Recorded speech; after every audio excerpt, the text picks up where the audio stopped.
Assalamualaikum warahmatullahi wabarakatuh. Selamat sore, salam sejahtera untuk kita semua. Saya ucapkan terima kasih kepada para peserta yang sudah join pada webinar kali ini. Dan saya ucapkan juga terima kasih kepada para panitia yang telah mempersiapkan acara ini. Perkenalkan, saya Nisa yang akan menjadi host pada webinar hari ini. Dalam webinar Cloud Kilat hari ini, yaitu dengan tema memilih dan mengelola database server. Tentunya juga akan dijelaskan bagaimana pengelolaan sebuah database mampu memberikan kemudahan dan menggali informasi untuk lebih mengenalnya. Ada beberapa fungsi yang perlu diketahui. Tentunya juga ada kelebihan dan kekurangan dalam database server. Oke, untuk lebih lanjutnya nanti juga akan dijelaskan oleh speaker handal kita yang sudah siap untuk menyampaikan materinya pada hari ini. Oke, kita langsung saja untuk berkenalan kepada Mas Muhammad Ardiansyah yang biasa disapa dengan Mas Ardi ya. Tentunya juga beliau adalah technical support Cloud Kilat yang tentunya sudah handal sekali dalam menangani database server. Tentunya juga perlu diketahui nanti ada juga demo dari Mas Ardi ini. Oke, selanjutnya kita sapa dulu. Halo Mas Ardi. Halo Mbak Nisa.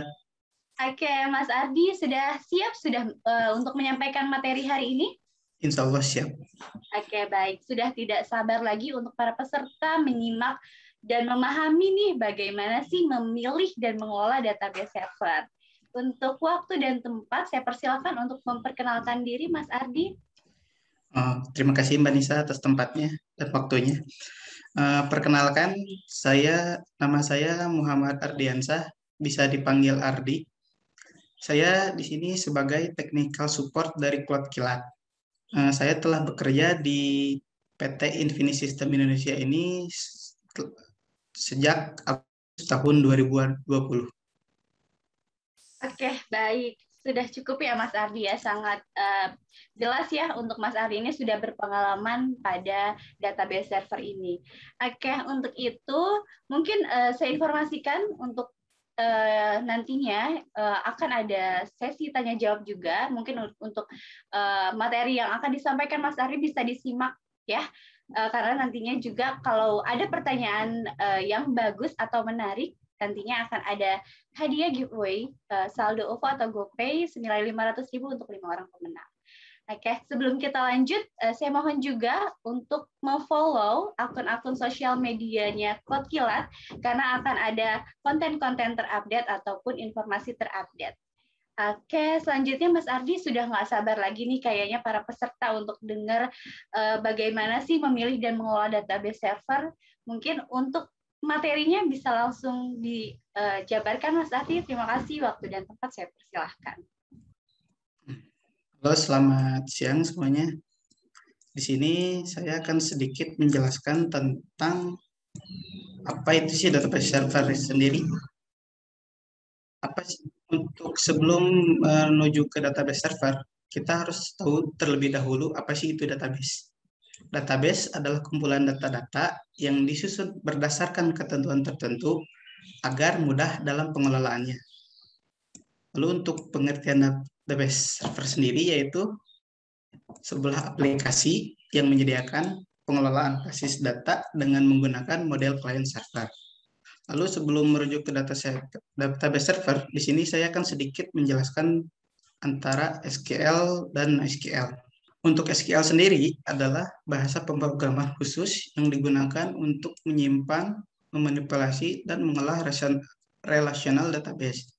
SQL juga digunakan pada Relational Database Management System. Seperti contohnya itu MySQL, salah satu contohnya. Untuk yang kedua, NoSQL. NoSQL sendiri adalah sebuah mekanisme untuk menyimpan dan mengambil data yang dilakukan oleh database. Untuk pada NoSQL ini memiliki beberapa tipe, yaitu yang pertama ada table oriented, yang kedua ada graph oriented, dan yang ketiga ada document oriented serta key value store. Untuk ini untuk perbedaan SQL dan SQL sendiri terdapat 6 poin. Yaitu yang pertama sinteks. Untuk sinteks sendiri pada SQL itu dapat digunakan untuk memanipulasi data yang query-nya itu sederhana ataupun kompleks. Sedangkan untuk NoSQL sendiri memiliki sintaks yang berbeda-beda dikarenakan untuk NoSQL sendiri memiliki tipe database yang berbeda. Lalu ada skalabilitas. Untuk skalabilitas sendiri artinya apabila pada SQL apabila ingin meningkatkan kapasitas performa dari SQL tersebut dapat meningkatkan kapasitas dari hardware seperti CPU, RAM, dan SSD. Lalu pada NoSQL apabila ingin meningkatkan performanya, maka perlu menambah beberapa server pada infrastruktur tersebut. Lalu untuk stabilitas antara SQL dan SQL lebih stabil SQL dan direkomendasikan untuk mengelola data transaksi yang cukup berat. Lalu untuk pada skema pada SQL itu sudah ditentukan sebelumnya dan terstruktur, sedangkan untuk sendiri itu tidak terstruktur dan dinamis. Nah, lalu dari segi keamanan antara SQL dan SQL itu lebih aman SQL dikarenakan pada SQL sendiri memiliki fitur keamanan yang terintegrasi di dalamnya. Dan SQL sendiri mengikuti standar ACID yang memastikan keamanan dalam bertransaksi. Untuk support sendiri, SQL lebih banyak supportnya dikarenakan banyak beberapa forum-forum yang menjelaskan perihal SQL ini. Sedangkan untuk MySQL, untuk sumbernya tidak sebanyak SQL dikarenakan MySQL juga termasuk baru dibandingkan dengan SQL. Sekarang selanjutnya untuk fungsi database server. Yang pertama, fungsi database server itu yaitu untuk dapat menyimpan data pada suatu lokasi. Yang kedua, meningkatkan keamanan data. Ketiga, klien dapat mengakses data-data yang tersimpan di database secara bersamaan. Lalu untuk yang keempat, memudahkan untuk pencarian dan pengalihan data. Untuk cara kerja database sendiri itu dikarenakan menggunakan model client server, yang dimana server membagi tugasnya, yang dimana server sebagai pengolah dan klien sebagai pengguna. Jadi untuk diibaratkan, apabila Anda memiliki sebuah website WordPress dan Anda ingin membuat satu user selain admin yang dapat membantu mengelola website tersebut. Jadi untuk cara kerjanya sendiri dicontohkan seperti ini. Dari klien, admin, apabila ingin membuat user dengan contoh misalnya password dengan username Ardi, setelah klien di sini menghitungkan data-data yang diperlukan untuk membuat user, nanti data tersebut dikirimkan ke database server. Nah, di database itu diperiksa dulu data-datanya apa sudah sesuai ketentuan, dan apabila sudah sesuai ketentuan, maka data-data tersebut akan disimpan pada database ini. Nah, untuk sebaliknya, untuk pengujiannya kembali, apabila user mencoba untuk login user RD tersebut, maka di sini usernya akan menghitungkan username dan passwordnya. Lalu data tersebut dikirim ke database server untuk dicek kembali apakah data tersebut sudah benar atau belum. Apabila salah, maka akan ada informasi bahwa passwordnya salah. Namun apabila datanya telah sesuai, maka akan langsung diarahkan ke page untuk melakukan edit tersebut atau berhasil login. Untuk selanjutnya, contoh database service ini saya menjelaskan cukup dua. Yang pertama ada MySQL dan yang kedua ada PostgreSQL. Nah, untuk pada kelebihan dari MySQL sendiri, itu mendukung multi-user. Multi-user maksudnya di sini dapat diakses secara bersamaan tanpa menyebabkan crash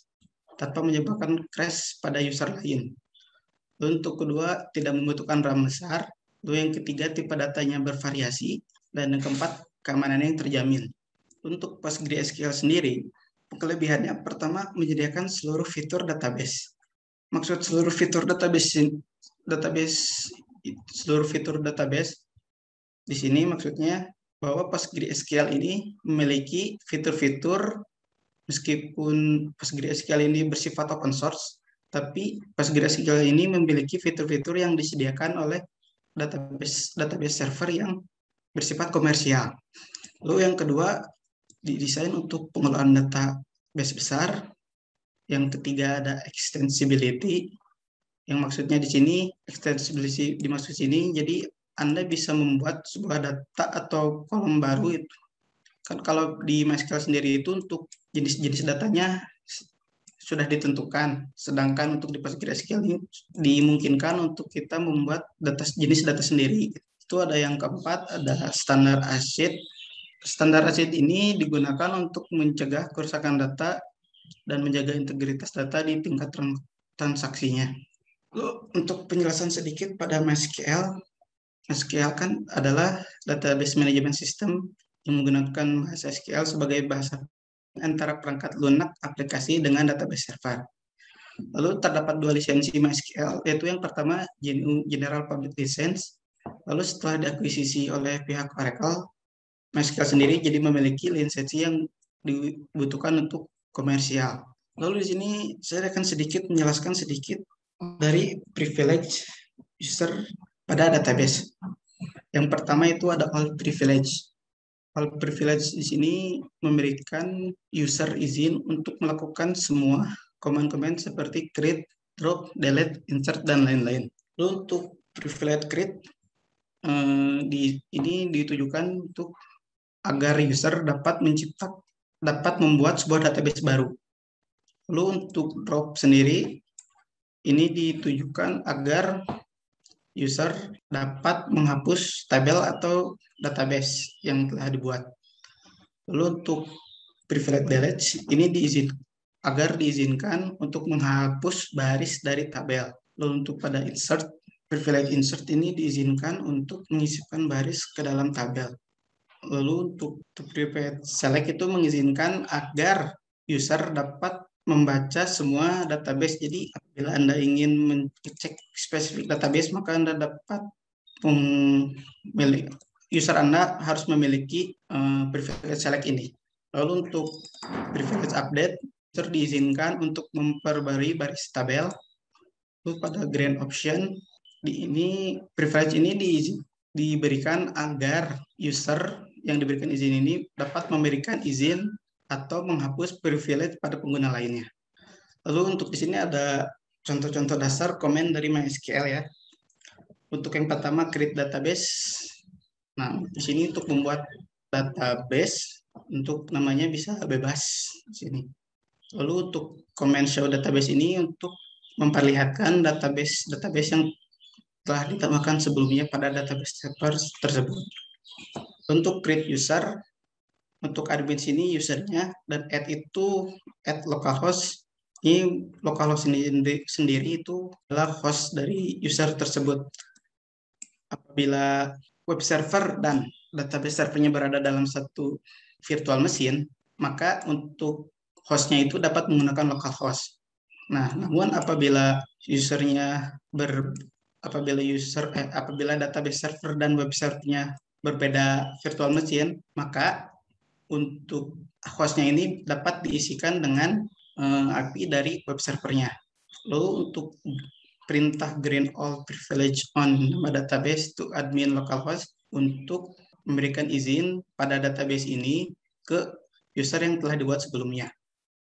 Nah, lalu untuk command flash privilege ini ditujukan untuk melakukan reload privilege pada MySQL-nya. Jadi misal kita sudah memberikan perintah grant all privilege, maka agar MySQL dapat membaca bahwa database ini telah diberikan aksesnya ke user admin, maka perlu menjalankan perintah flash privilege. Lalu untuk command select user, host from MySQL user, ini ditujukan agar kita dapat melihat user serta host yang telah ditambahkan sebelumnya. Lalu di sini akan menjelaskan sedikit tentang remote database. Remote database juga yang disingkat RDA ini merupakan protokol komunikasi yang telah ditetapkan ISO. Jadi dengan adanya RDA ini, kita dapat melakukan remote, dapat langsung mengakses database yang telah dibuat sebelumnya, tanpa perlu mengakses virtual mesinnya. Untuk contoh aplikasi remote database, di sini saya memberikan contoh 3, yaitu yang pertama ada Heidi SQL, yang kedua ada Navigate, dan yang ketiga ada MySQL Workbench. Mungkin cukup sekian informasi yang bisa saya sampaikan. Untuk selanjutnya dapat kembali lagi ke Mbak Nisa. Silakan Mbak Nisa. Oke, terima kasih Mas Ardi atas penjelasan materinya, sangat detail banget ya, dan juga cukup membuat kita paham terkait database server. Oke, saya informasikan untuk peserta yang ketinggalan join di webinar hari ini, mungkin bisa menonton ulang nanti di channel YouTube kami, Cloud Kilat. Untuk sebelumnya, kami mohon untuk follow akun-akun sosial medianya Cloud Kilat, dan tentunya akan ada konten-konten menarik dan yang terupdate. Oke, mungkin untuk selanjutnya, Mas, karena kita mau langsung aja ke demo, karena sudah penasaran juga nih terkait database server ya, bisa langsung dimulai saja, Mas Ardi, untuk demonya. Baik, Mbak Nisa. Terima kasih. Oke, terima kasih.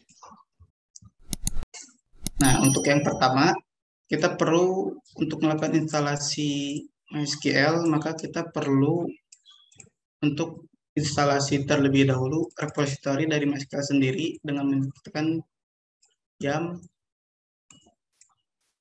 local install ke dari repository MySQL-nya.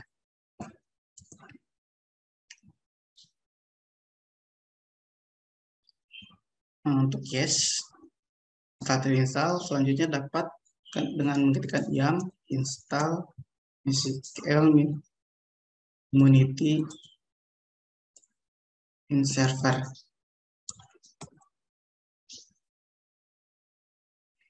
Nah, yes.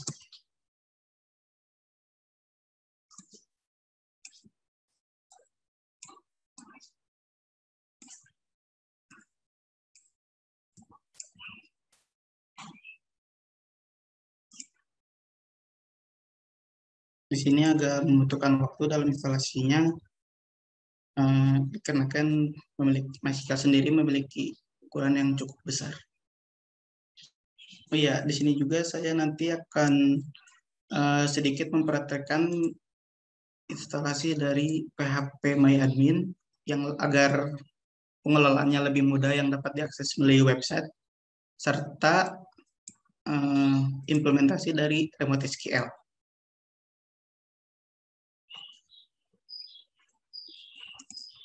Iya, saya.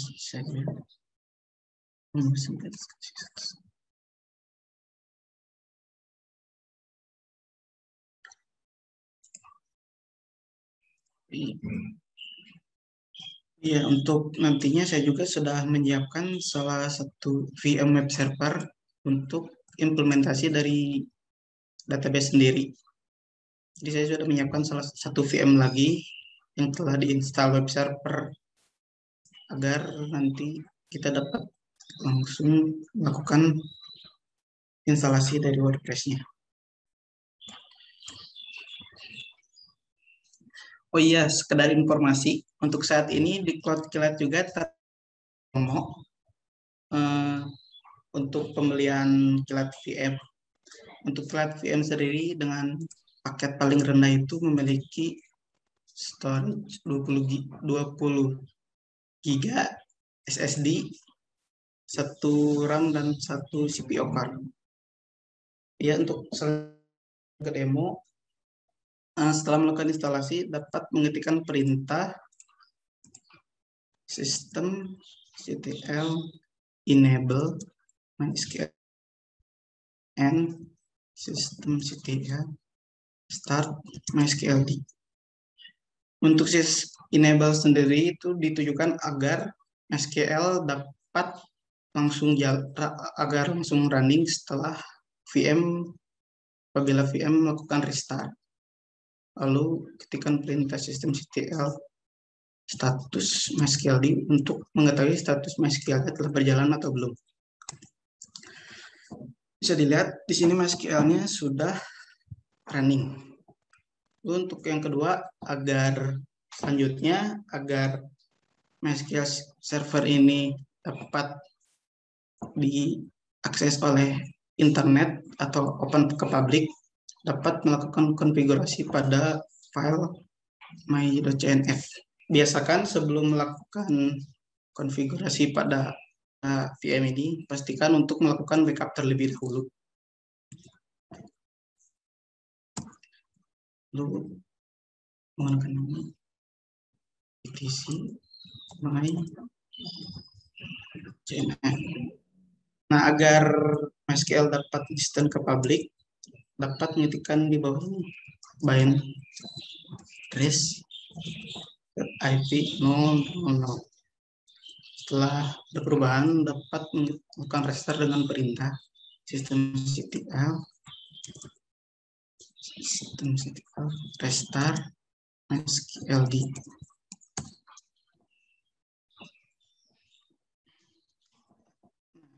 Selanjutnya, untuk mengatur password untuk user root MySQL dari secara default untuk MySQL ini diberikan dulu temporary password. Untuk mengetahui temporary password tersebut dapat mengetikkan perintah grep temporary password /var pada log MySQLD. Nah,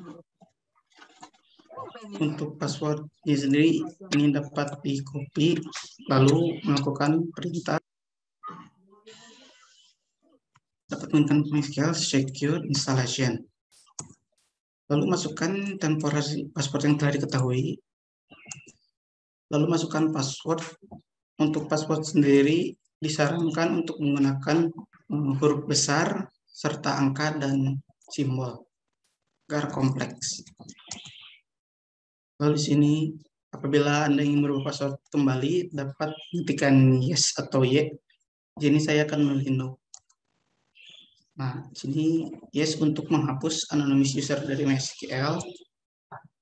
Lalu di sini di seluruh login remotely agar user root tidak dapat diakses melalui remote. Lalu ini untuk menghapus database yang telah dibuat olehnya. Ini reload privilege pada tabelnya. Nah, setelah itu kita dapat login dengan menggunakan perintah root -p password yang telah dibuat sebelumnya. Nah, selanjutnya kita akan membuat database terlebih dulu untuk si WordPress yang telah disiapkan di salah satu VM. Dapat create database dengan nama database-nya WordPress. Lalu selanjutnya membuat user, create user dengan usernya admin. Dikarenakan database server dan web servernya berbeda, di sini saya akan memasukkan IP dari web servernya. 3.1.207.116. Identified ini untuk menggenerate password dari user admin.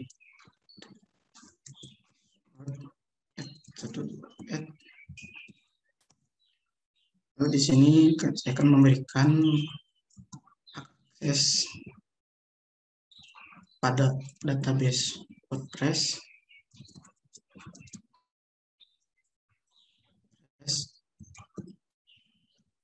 ke user admin at 103.1.207.116. Lalu untuk mereload privilege pada tab melakukan reload privilege-nya dapat mengetikkan perintah flash privilege exit. Nah, selanjutnya saya akan langsung berpindah ke VM web server. Nah, setelah menyimpan file web server pada CD file WordPress. Nah, di sini kita dapat melakukan copy pada file wp config min sample. cp config.php.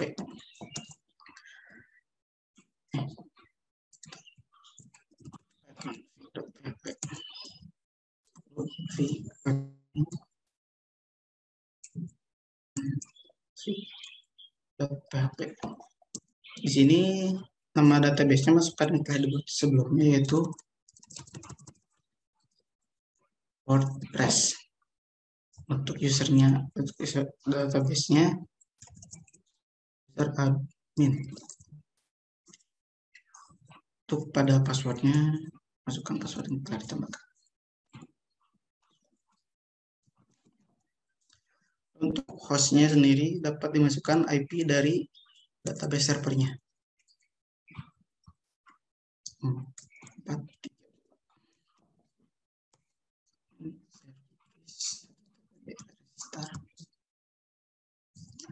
Nah, setelah itu kita coba akses websitenya. Untuk domainnya sendiri saya sudah membuat, yaitu locker.myid. Berarti kalau udah sampai page ini bahwa database-nya sudah terbaca oleh WordPress dan siap dilaksanakan, bisa diinstalasi. Dan instalasinya telah selesai. Admin.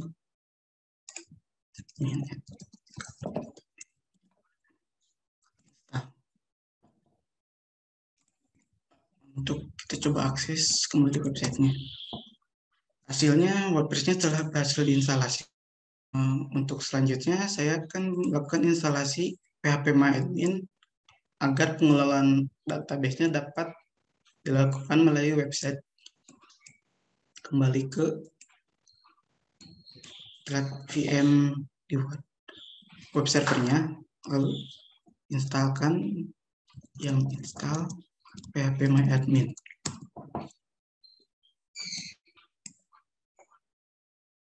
Yes. Nah, setelah phpMyAdmin-nya telah selesai, kita konfigurasikan dulu virtual host-nya agar phpMyAdmin-nya dapat diakses secara publik. Untuk file di sini saya menggunakan web server Apache, maka untuk konfigurasinya terdapat pada etc httpd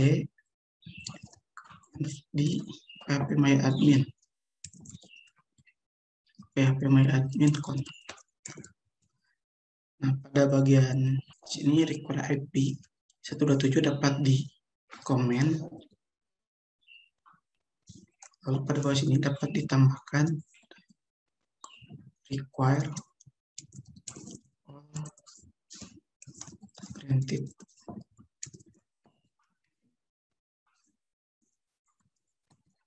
Lalu lakukan restart dan melakukan service httpd restart.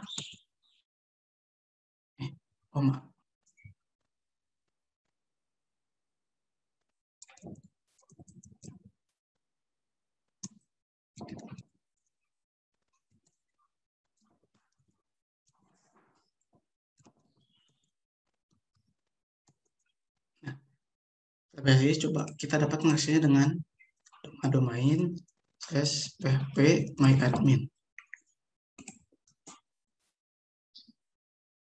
Nah, di sini udah ada tampilan phpMyAdmin-nya, tapi untuk saat ini belum bisa login dikarenakan masih ada konfigurasi yang belum disesuaikan. Tapi apabila VM web server dan database servernya pada satu VM, maka pada sini dapat langsung login. Selanjutnya dapat konfigurasinya pada VM ini, VM web server. Untuk konfigurasinya dapat ditemukan pada direktori etc phpMyAdmin config.php. Nah, pada sini yang perlu diubah pada bagian server, untuk hostnya dapat diganti ke IP web servernya. 1, 2, 1.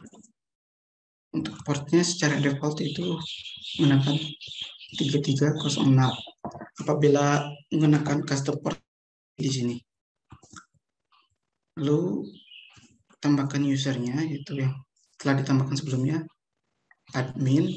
Lalu untuk passwordnya, password.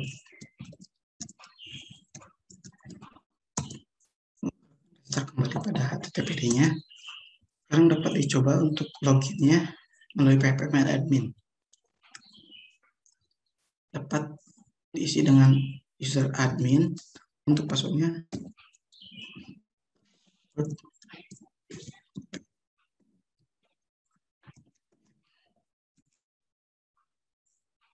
nah, hasil database dari website ini dapat diakses melalui phpMyAdmin agar lebih mudah dalam pengelolaan WordPress-nya. Lalu untuk selanjutnya, saya akan melakukan membuat user agar database ini, database dari WordPress dapat diakses melalui aplikasi remote database. Di sini saya untuk aplikasinya menggunakan PDSQL. Kita kembali lagi ke WordPress, ke VM database server, lalu kembali login ke MySQL-nya. Ini kita langsung hanya perlu membuat user admin. Untuk hostnya sendiri, di sini langsung menuju ke API public dari ISP yang Anda gunakan. API public pada ISP saya yaitu 0.226.15. Identified.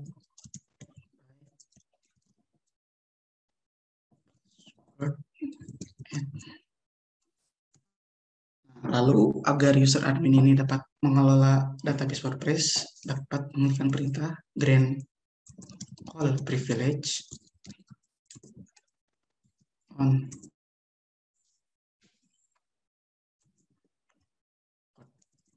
WordPress to admin at 139.0.15.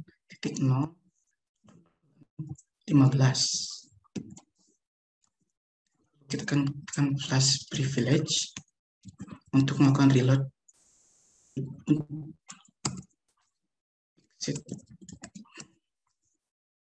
Untuk percobaannya saya akan membuka HDSQL. Di sini dapat diisikan dengan IP dari IP database-nya, yaitu 103.1.204.32. Untuk usernya admin, password.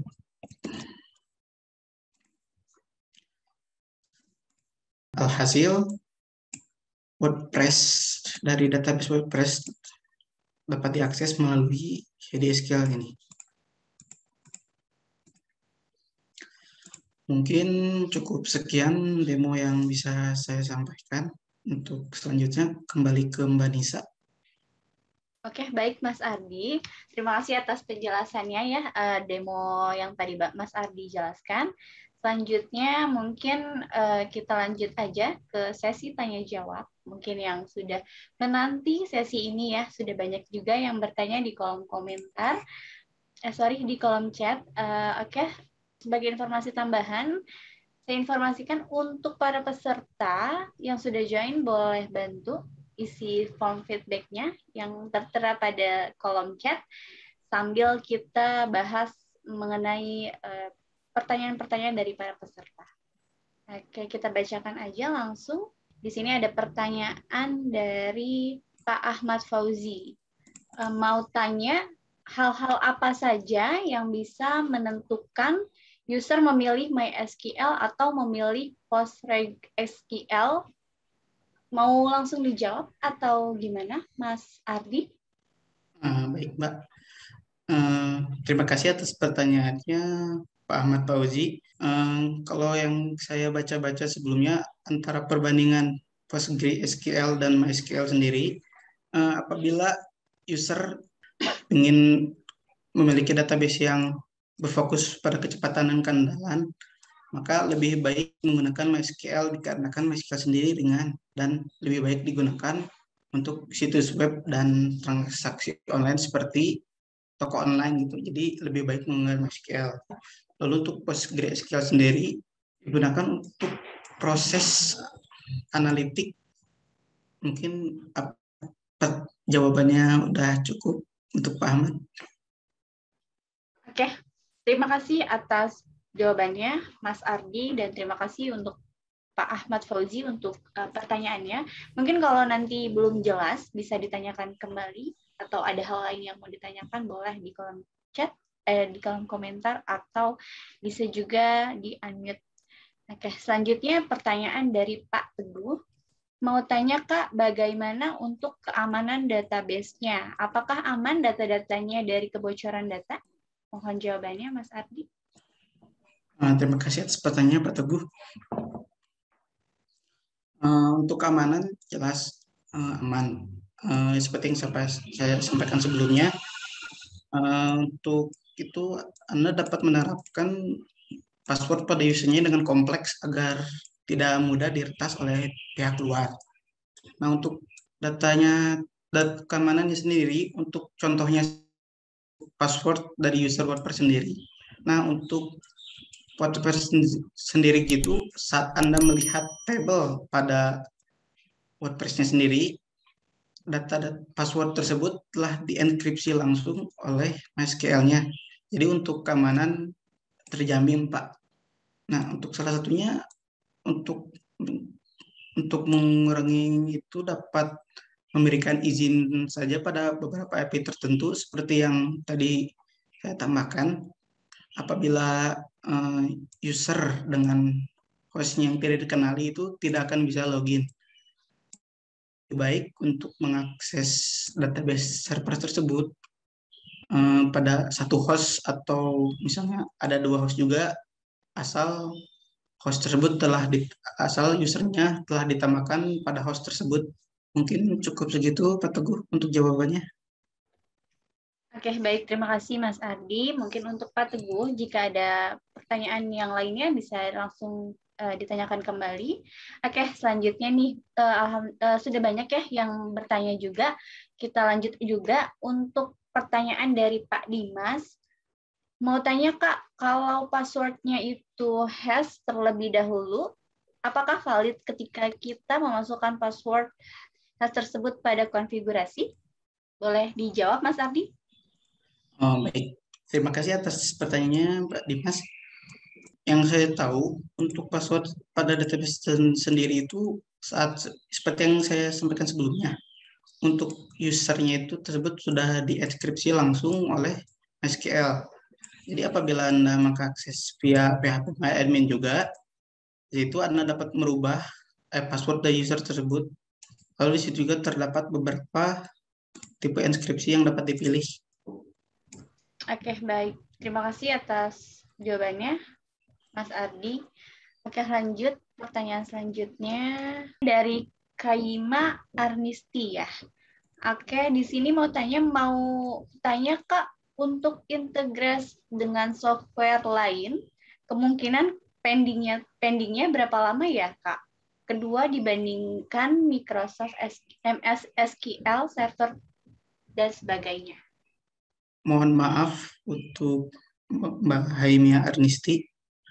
Untuk perihal tersebut, saya belum bisa menjawabnya dikarenakan saya juga belum pernah melakukan integrasi aplikasi dengan aplikasi pada Android ke MySQL sendiri. Mohon maaf. Oke, baik. Kita next ke pertanyaan selanjutnya ya.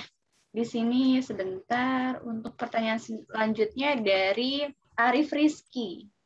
Apakah bisa jika ada dua website yang ditempatkan pada server yang berbeda, contoh website A di server A dan website B di server B, menggunakan satu database saja untuk kedua website tersebut. Jadi misalkan ada data yang berubah pada website A, maka website B juga akan terpengaruh. Jika bisa, bagaimana caranya? Baik, terima kasih atas pertanyaan Pak Arif. Kalau sepemahaman saya, hal tersebut bisa dilakukan. Bisa dengan menerapkan apa namanya itu, pada database, kalau saya nggak salah, master slave. Jadi untuk master slave sendiri itu apabila pada database master terdapat perubahan, maka perubahan tersebut juga akan terjadi pada database slave-nya. Jadi sehingga itu memungkinkan sekali, Pak. Oke. Mungkin cukup segitu jawabannya. Oke, terima kasih Mas Ardi atas jawabannya. Untuk Pak Arif sudah terjawab untuk pertanyaannya. Kita lanjut ke pertanyaan selanjutnya, Pak Ronald Nababan. Database server saya, MySQL, sering mengalami lonjakan CPU bahkan sampai 100%. Kira-kira ada tips untuk mengoptimasi database server saya? Baik, Mbak. Terima kasih atas pertanyaannya, Pak Ronald. Untuk optimasi MySQL sendiri, yang saya tahu, kita lihat dulu kebutuhan website kita itu apa bakal diakses dengan banyak. Kebutuhan dulu dari sistemnya itu udah mencukupi atau belum. Jadi dari kemungkinan melonjak itu kemungkinan website Bapak banyak yang mengakses sehingga servernya itu bekerja keras untuk memberikan akses itu. Jadi mungkin Bapak bisa, solusi paling mudah yaitu ya menambahkan resource seperti RAM dan CPU pada VM tersebut. Mungkin itu pertanyaan yang hanya saya bisa jawab untuk melakukan optimasi pada MySQL. Oke, terima kasih Mas Ardi. Hai semua, untuk kalian penonton setia Cloud Kilat, ada kejutan menarik loh untuk kalian, yaitu kode voucher diskon senilai 15% untuk pembelian baru Kilat VM 2.0. Gunakan kode voucher ini untuk pengambilan diskon 15%. Dan kode voucher ini hanya digunakan di awal ya, bukan untuk perpanjangan. Terima kasih, sampai jumpa di video selanjutnya. Bye. Di sini ada pertanyaan dari Pak Muhammad Jamil. Bagaimana cara optimasi database MySQL? Oke, ini tadi mungkin sama ya, seperti yang pertanyaan Pak Ronald ya, Mas Ardi, atau mau ditambahkan jawabannya? Udah cukup sih, Mbak. Sama Masih ya? satu lingkup yang sama. Oke, lanjut. Untuk pertanyaan Pak Nanang, kalau pakai SQL Turn itu bagaimana ya? Bisa dibantu? Baik, terima kasih atas pertanyaannya, Pak Nanang. Untuk MySQL sendiri, untuk informasi tentang MySQL sendiri saya masih kurang mendalami. Tapi namun informasi umum yang saya sempat dapat itu, tuner sendiri itu berfungsi untuk memberikan rekomendasi variabel pada MySQL mana yang harus dinaikkan atau diturunkan untuk menaikkan performa dari MySQL tersebut. Ini itu jawaban yang bisa saya sampaikan. Oke, baik. Terima kasih, Mas Ardi. Untuk para peserta, saya ingatkan kembali, mungkin untuk mengisi form feedback yang sudah tertera pada kolom chat, agar nantinya webinar yang kita adakan akan lebih baik lagi. Mungkin bisa juga dibantu untuk like, comment, atau follow juga akun-akun sosial media Cloud Kilat yang tentunya akan ada konten-konten menarik. Oke, selanjutnya kita jawab pertanyaan dari Pak Tri Agus. Mas Ardiansyah, bisa dibuatkan langkah-langkahnya dalam versi dokumen, jadinya agar mudah dipraktekkan nantinya. Terima kasih. Terima kasih atas pertanyaan Mas Agus. Untuk langkah-langkahnya sendiri, nanti bisa Bapak lihat di tautan kajian materi kami itu yang ada pada kb.cloudkilat.com. Di situ terdapat informasi-informasi dasar untuk pengelolaan seperti instalasi database, server, dan lain-lain. Oke, udah jelas banget ya dari Mas Ardi. Selanjutnya kita jawab lagi pertanyaan selanjutnya, yaitu dari Pak Dimas. Mau tanya lagi dong, Kak, best practice backup atau restore database yang paling efektif itu seperti apa? Ya, baik. Terima kasih atas pertanyaannya, Pak Dimas. Untuk praktek database Restore itu dapat perintah MySQL dump. Nah, di situ MySQL dump untuk melakukan backup dan restore sih. Oke, sudah jelas juga Mas Ardi, kita lanjut juga untuk pertanyaan selanjutnya ya nih. Basic banget pertanyaannya, banyak yang mau tahu tentang database server. Oke, selanjutnya di sini dari pertanyaan Pak Bagus. Mau tanya Kak, pertimbangan apa kita harus memilih database SQL atau NoSQL? Dan apakah ada perbedaan cara pengelolaan antara database SQL dan NoSQL? Lalu untuk keamanan dan performa database, pilih mana antara SQL dan NoSQL? Terima kasih. Silakan Mas Ardi. Terima kasih atas pertanyaannya. Untuk penggunaan SQL dan SQL tergantung sesuai kebutuhan. Kalau yang saya baca untuk kebutuhannya sendiri, kan sudah saya tahu untuk apabila Bapak membutuhkan sintak query yang kompleks, maka disarankan untuk menggunakan SQL. Namun apabila Bapak memiliki kebutuhan yang sederhana, lebih bisa menggunakan MySQL. Lalu untuk cara pengelolaan juga berbeda. Untuk MySQL sendiri kan setelah memiliki sintak SQL yang seperti komen-komen seperti green all privilege, create. Nah, untuk SQL sendiri sintaksnya itu kan berbeda-beda tergantung dari tipe database dari tipe NoSQL yang digunakan. Untuk dari segi keamanan lebih SQL dibandingkan NoSQL. Hal tersebut juga disampaikan pada perbedaan SQL pada bagian security. Untuk SQL sendiri akan memiliki fitur keamanan yang kuat, terintegrasi keamanannya, serta memiliki standar ACID dalam transaksinya gitu Pak. Mungkin segitu yang saya bisa jawab. Oke, Mas Ardi, terima kasih jawabannya. Kita lanjut juga untuk pertanyaan selanjutnya dari Pak Ahyar. Di sini pertanyaannya, Kak mau tanya maksud dari slave pada replikasi database gimana Kak? Bisa dibantu jawab Mas Ardi? Dari Pak Ahyar Munanda. Oh iya, untuk slave verifikasi gimana? Untuk slave sendiri itu seperti backup untuk data-data pada master database. Sehingga apabila pada masternya terdapat masalah, maka untuk mengantisipasinya, untuk melakukan restore kembali data-data yang sebelumnya, maka Bapak bisa melakukan restore data-data yang ada pada slave database. Mungkin seperti itu kalau gambaran yang saya dapat. Oke, terima kasih Mas Ardi. Selanjutnya ada pertanyaan dari Pak Andri Wiratmono. Untuk mengatasi beban puncak server, lebih baik load balance server atau load balance database? Terima kasih, silakan dijawab Mas Ardi. Mungkin terima kasih atas pertanyaan. Mungkin yang saya jauh pahami itu untuk load balancer sendiri lebih baik.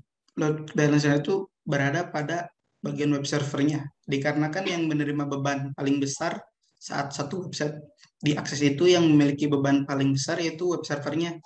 Jadi untuk database-nya bisa disimpan di beda virtual machine yang satu saja. Jadi menurut saya itu lebih efektif dari penggunaan load balancer di web servernya, bukan di database-nya. Mungkin cukup itu pertanyaan yang bisa saya sampaikan. Oke, terima kasih Mas Ardi. Selanjutnya ada pertanyaan dari Pak Kuryanto Adi. Untuk lebih amannya, kita remote database lewat web contoh PHP MyAdmin atau remote program desktop, Mas. Bisa dibantu jawab?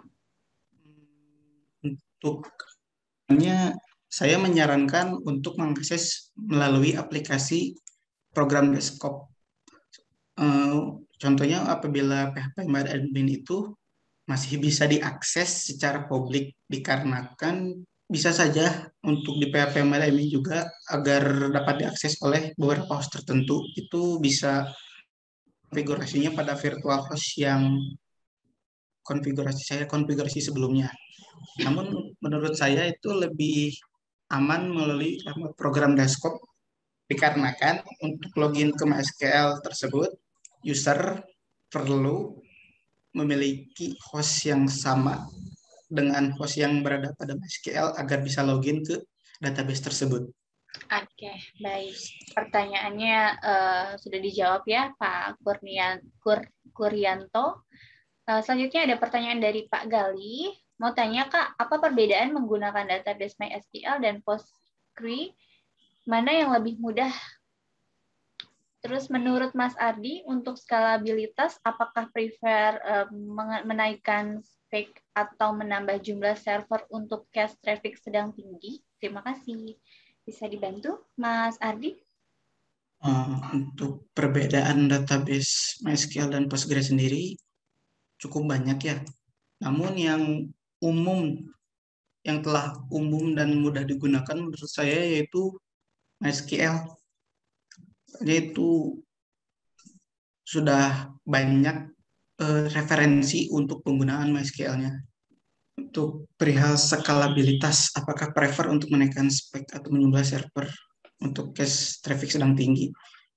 Prefer sih Pak, soalnya apabila server memiliki traffic yang tinggi dalam waktu yang lama, itu bisa menyebabkan service dari MySQL tersebut down. Jadi lebih baik untuk menghindari kemungkinan terburuk, lebih baik untuk servernya ditingkatkan terlebih dahulu dari segi CPU dan RAM-nya. Oke, terima kasih Mas Ardi untuk jawabannya. Selanjutnya ada pertanyaan dari Pak Sultan. Mau tanya Kak, bisakah kita menggunakan database dari server atau layanan hosting berbeda? Dan kalau bisa, keyword apa yang bisa saya gunakan untuk mencari search untuk mempelajarinya? Terima kasih. Silakan dijawab Mas Ardi. Untuk pertanyaan, bisa Pak, apabila database server dan hosting atau web servernya berbeda, itu masih bisa digunakan. Nah, untuk masih bisa, seperti yang saya praktekkan tadi, untuk database server dan web servernya tersebut berbeda lokasi, sehingga jadi bisa menggunakan berbeda server masih bisa digunakan. Jadi untuk keyword untuk source-nya mungkin Bapak bisa mengetikkan membangun website dengan database yang berbeda lokasi. Mungkin bisa begitu. Berbeda server atau. Oke, terima kasih untuk jawabannya Mas Ardi dan pertanyaan dari Pak Sultan. Selanjutnya kita jawab dari pertanyaan Pak Teguh. Apakah bisa di encryption database-nya sehingga ketika kita atau orang lain akses PHP MyAdmin-nya tidak bisa langsung melihat isi datanya, melainkan hanya melihat isi data yang sudah terencryption.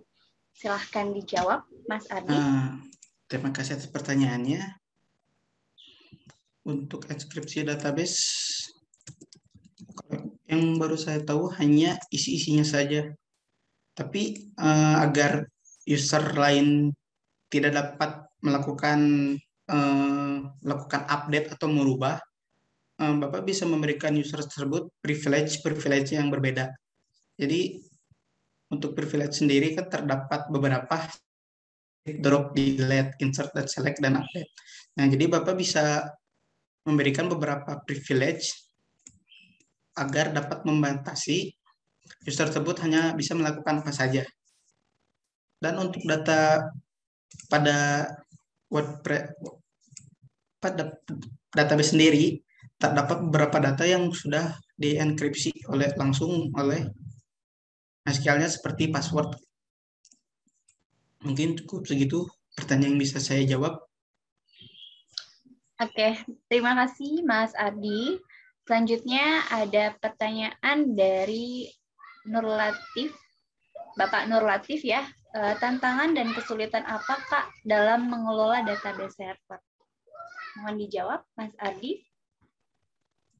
Untuk kesulitan ya nggak ada yang sulit. apabila kita bisa lebih baik kita mempelajari dulu terlebih dahulu dasar-dasar dari database. Jadi seperti komen-komennya, kelebihan-kelebihan dari database-nya. Untuk sulitnya itu kan relatif, jadi apabila kita udah paham mengenai database server gitu, maka untuk pengolahannya akan lebih mudah sih. Itu menurut saya. Sebenarnya waktu awal-awal saya juga belajar mengenai database server sendiri, cukup ragu gitu, apakah saya bisa atau enggak.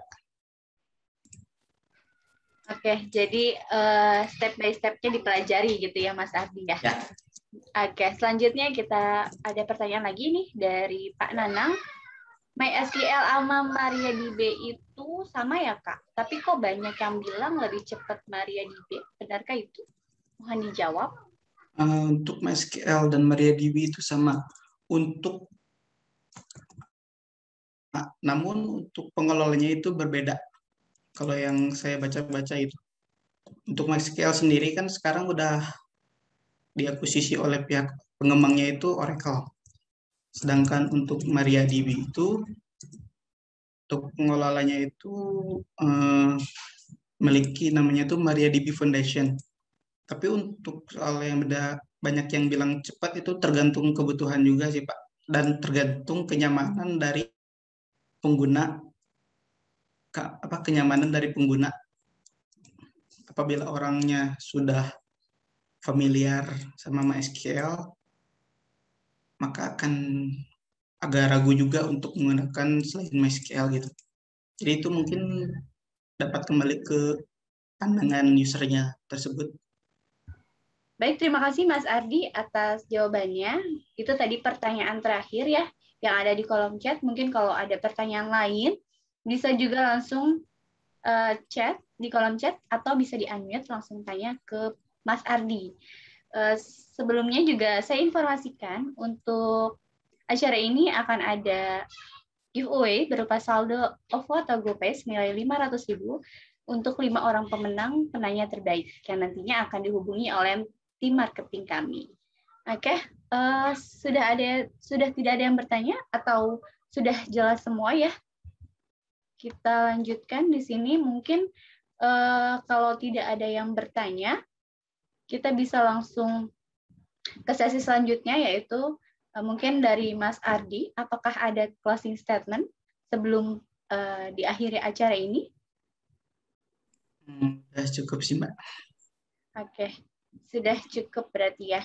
Oke, sebelumnya juga saya mohon untuk mengisi form feedback yang ada di kolom chat untuk nantinya kita evaluasi webinar yang lebih baik lagi. Dan tentunya juga jangan lupa di-follow sosial media Cloud Kilat yang tentunya ada konten-konten menarik dan terupdate. Oke, selanjutnya juga mungkin kita, kalau memang sudah tidak ada pertanyaan, saya ucapkan terima kasih kepada para peserta dan tentunya juga kepada speaker kita, Mas Ardiansyah, yang telah memberikan materi yang cukup sangat membuat info baru ya mungkin untuk para peserta, dan juga saya ucapkan terima kasih kepada para panitia yang telah menyelenggarakan acara ini. Saya Nisa sebagai host pada hari ini. Mohon maaf jika ada kesalahan dan salah-salah kata. Wassalamualaikum warahmatullahi wabarakatuh. Salam sejahtera untuk kita semua. Sampai ketemu di webinar selanjutnya. Terima kasih.